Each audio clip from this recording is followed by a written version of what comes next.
But in the background you'll see this ring of hydrangeas that are actually planted just below the drip line of a blue spruce, a giant blue spruce that runs another 100 feet above us.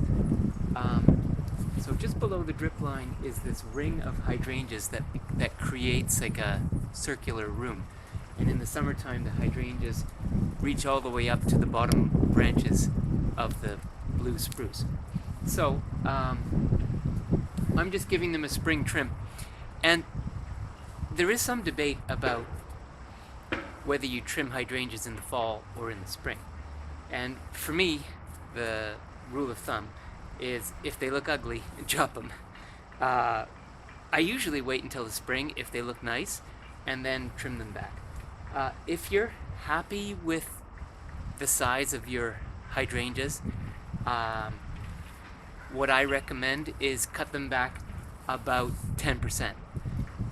In my experience, they grow about 10% every year, so that keeps them a similar size from year to year. The same size, cut them back about 10% each fall or spring because they grow about 10% every summer.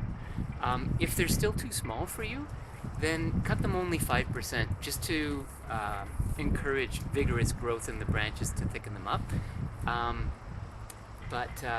Yeah, that's my rule of thumb. I'm sure there are others, but that's what I go with. So I've already trimmed these few, so I'm gonna just on camera trim these back ones. So I'll get rid of anything that's leaning down low, and then cut the entire height by about 10%.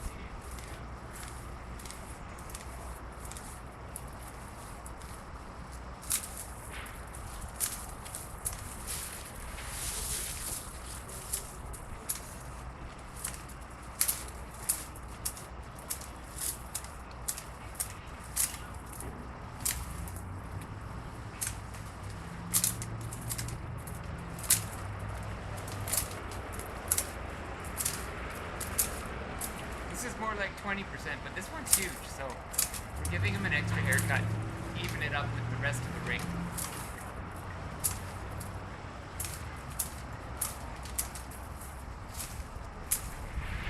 Still bamboo sticks from last summer. When they start to flop over, you gotta give them some support.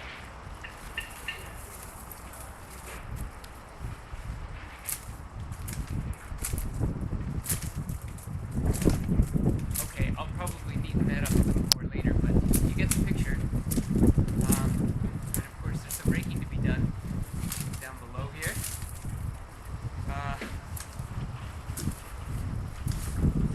Would you like a tour of the Zen garden now? Now that you've lasted this long, might as well give you a grand tour of the Zen garden. Alright, here I come.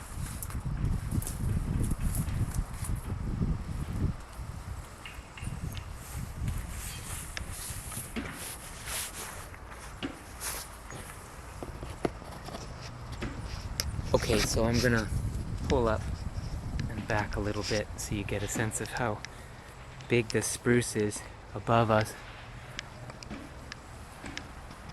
Goes up there. But down below is this circular room that's covered in moss. It's got one big fern to contemplate.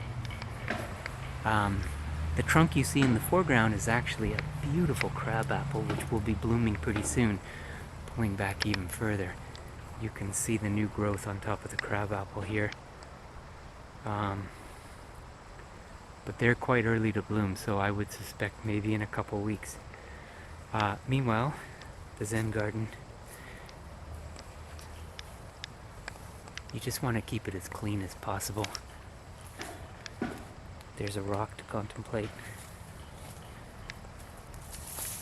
Quite a lovely rock, actually. And then around the trunk of this tree, we've got a bit of a